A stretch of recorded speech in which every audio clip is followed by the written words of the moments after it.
Imagine a region where artificial islands are being built, military bases are springing up overnight, and tensions are escalating. Welcome to the South China Sea, where China's rapid militarization is redefining the regional balance of power. 20 outposts have been built in the Parcel Islands, 7 in the Spratlys, 3,200 acres of newly developed land in this area. Okay, the numbers are staggering. Today, we will check out the top 3 military bases in the Spratly Islands, and we'll try and see if we can decode any of the mystery surrounding China's expansion into the South China Sea. Welcome back to another episode of Aussie Google Earth Explorer. Today's topic, South China Sea, and these 3 islands, right? Fiery Cross, Johnson, Mischief Reef. See if you can see what they're up to at Mischief Reef. Now, we're not going to go too much into the history here because this goes back a long way. I just mentioned these islands, you know, if we look here, right? Philippines has a claim to these islands. Parts of Vietnam has a claim to these islands. A lot of people have different opinions on this. We're just going to talk about 2014 onwards because that's kind of when this really kicked off. That's kind of when the development really kicked off. And let's zoom into Fiery Cross. This is where we're going to start. If you look back at 2014, this is a reef. This is a rock structure. It's around that time that China started dredging up the sea around this and dumping all of that soil and rock on top of the reef. So on top of an already existing structure to build these zones, right? This whole space was previously not considered territory under international law, okay? So this is all really, really new. We're going to look at Fiery Cross first, and then we're going to talk about a key battle that happened in this area, and we're going to go on and go on. We can check it out.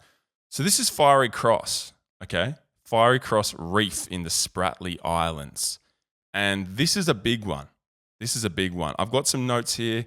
And look, these photos may not be up to date. And I'm going to link a website at the end of this episode that has some really incredible photos and analysis. And I've used that as the backbone of my episode. But I want to keep this kind of pub spec, right? I'm not a historian. I'm not a military strategist. I'm just a dude on a laptop with Google Earth. So let's not go too crazy.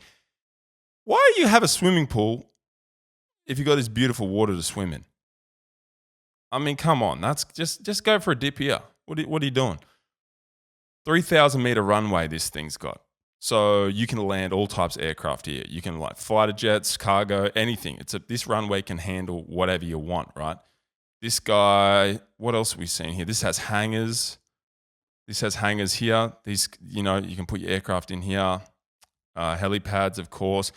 All these islands, and I had a little bit of a look before, they all have a kind of a similar structure where they have like a central sort of base, I guess, command center you could call it.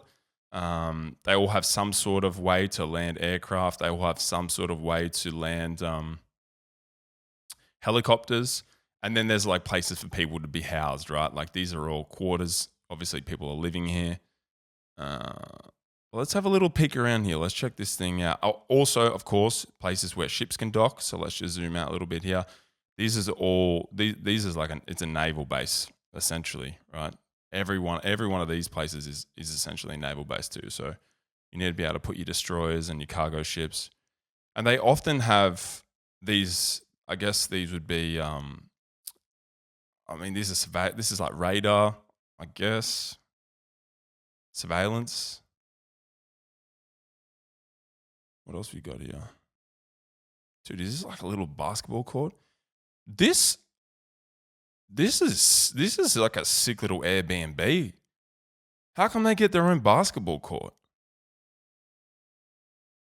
Man, whoever's living on this side, this is like this is where you come this is like Friday knockoff drinks.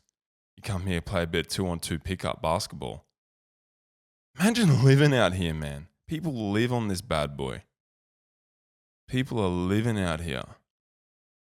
This is probably where they build those BYD cars, build your dreams. Man, there's so many electric cars on the road at the moment. I can't keep up with the amount of brands. Yeah, I swear every day I look, there's a new brand. I'm like, what brand is this?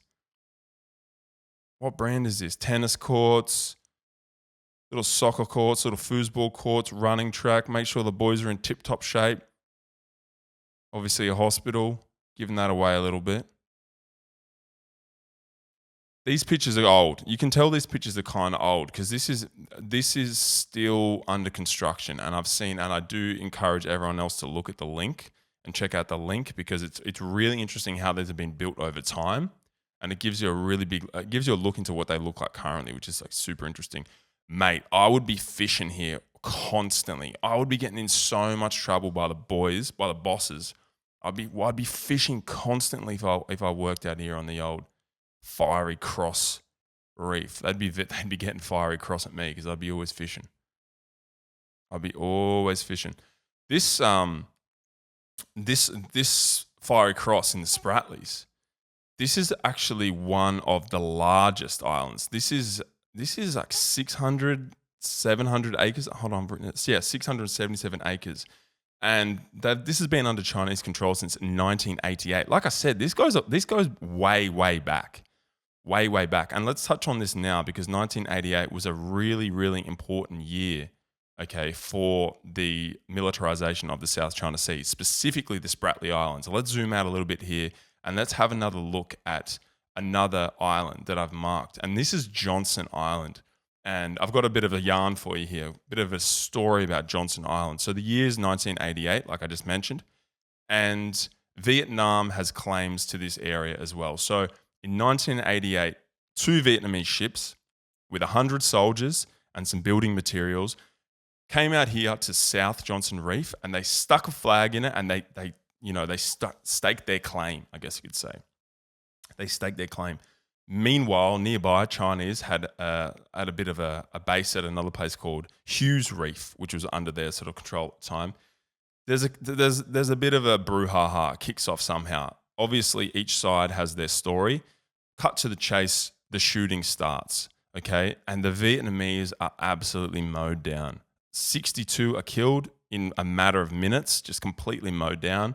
And then there's a couple of Vietnamese ships nearby that just get sunk straight away. In total, 64 Vietnamese were killed, 9 were captured, three Vietnamese ships were sunk, and then this reef here was claimed by the Chinese. So that conflict led to Johnson Reef being claimed. Now, looking at this image, I can tell you right now, this is an older image. Okay, right now this is an older image. Some of these images have been throttled by Google, I presume, but we can see the outlines of what will become quite a sophisticated base. This is their main command center here. This is heavily fortified. You can see there's these large sort of turrets. There'd be sort of anti-aircraft capabilities here as well. Solar, this looks like solar. I'm going to be straight up with you guys. This looks like a bit of herb. This looks like the boys have grown a little bit of that green, if you know what I mean. I don't want to lose my monetization, but that, to me, that's indica or sativa right there. And maybe that's some ancient Chinese medicine, if you know. Maybe that's some ancient Chinese medicine. The boys are getting a bit bored out at Johnson Reef. Maybe they're doing participating in some of the old country right here, because that's some natural right there. Helipad, of course. Got to have a helipad. A lot of these places, and we can't see from this image, but a lot of these places have desalination plants. Of course, you need to drink water, you need to live out here.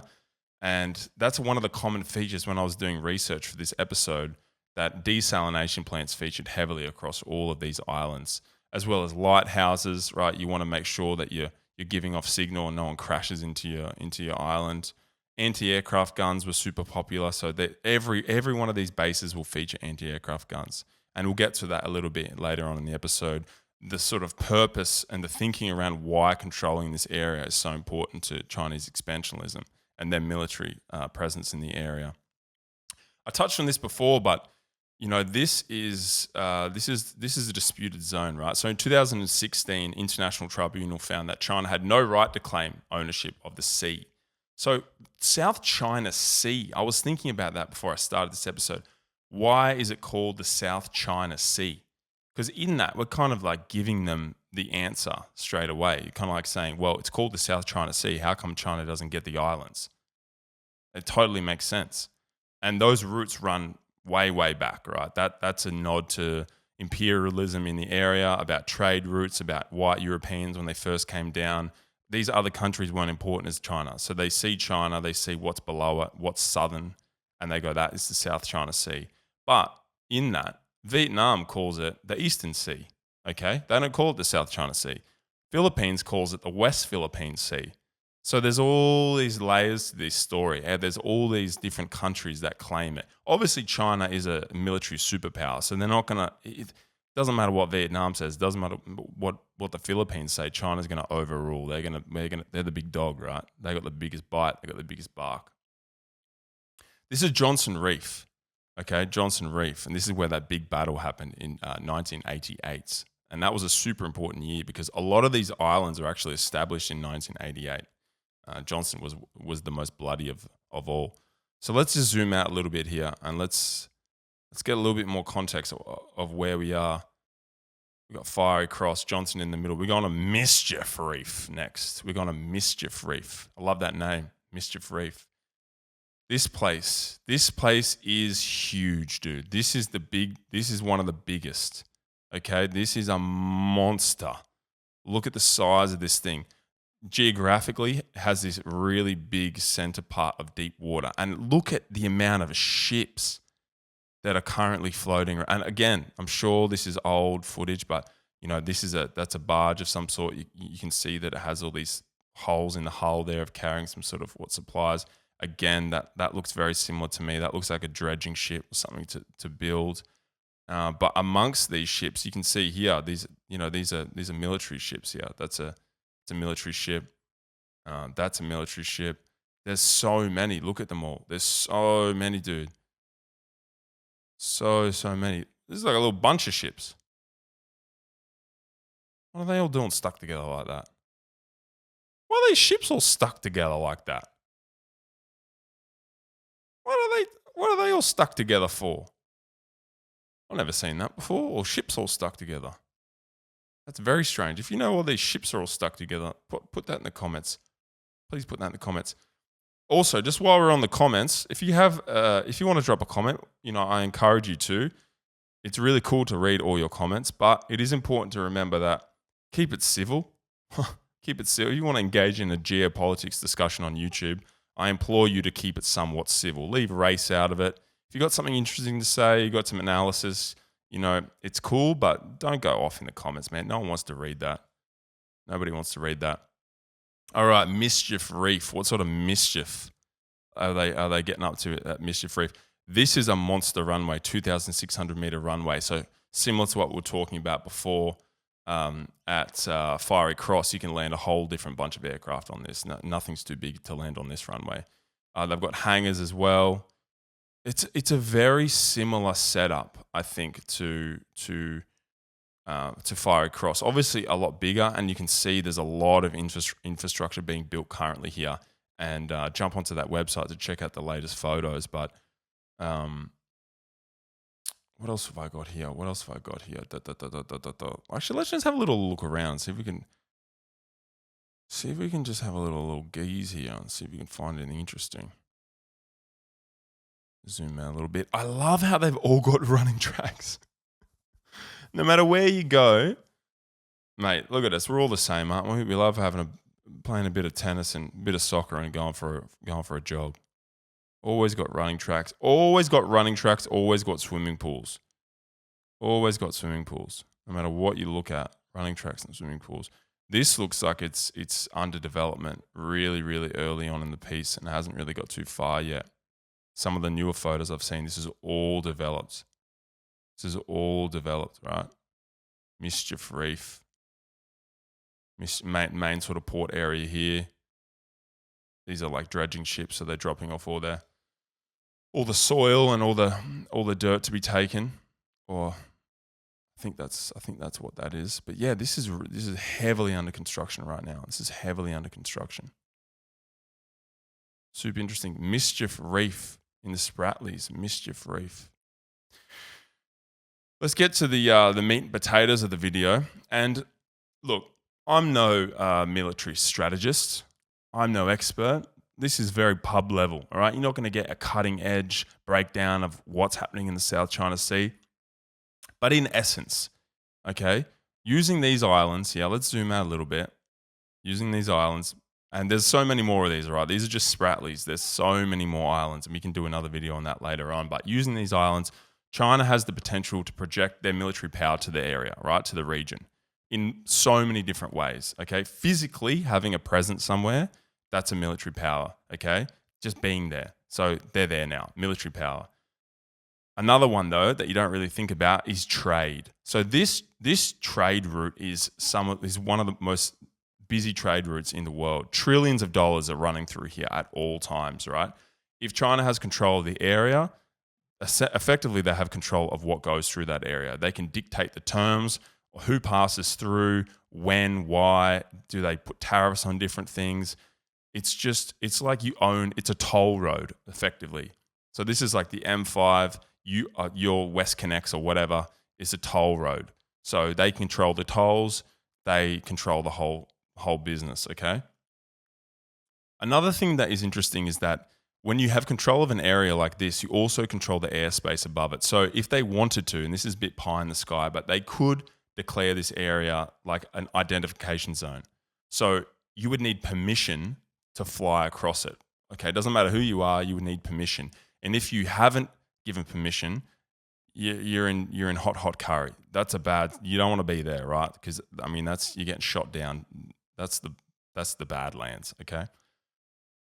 I don't know too much about Taiwan, and we're not going to talk about Taiwan too much in this episode because that is you need to really know what you're talking about to talk about Taiwan.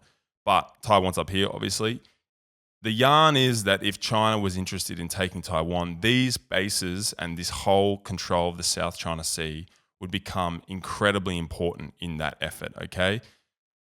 Realistically, if that was to go down, I don't think them having some bases in the South China Sea is really our biggest dramas. I think our biggest dramas is the fact that the US would be brought into that conflict, and then by proxy, we would too. So that would be very, very hectic. I think for right now, people are really concerned about military buildup, about controlling areas that haven't been, formally recognized by international law. That's the South China Sea in a nutshell. And this is an evolving situation. There's new stuff happening all the time. Like there's always the Parcel Islands. We'll do a whole episode on the Parcel Islands, but there's so much activity up here in the Parcel Islands. And these islands are geographically way closer to Taiwan, okay? But that's another episode. We'll stick to that. That's a bit of a rundown on the South China Sea. I hope you liked that episode. If you enjoyed that episode, leave a comment, subscribe, and I'll catch you in the next one. See ya.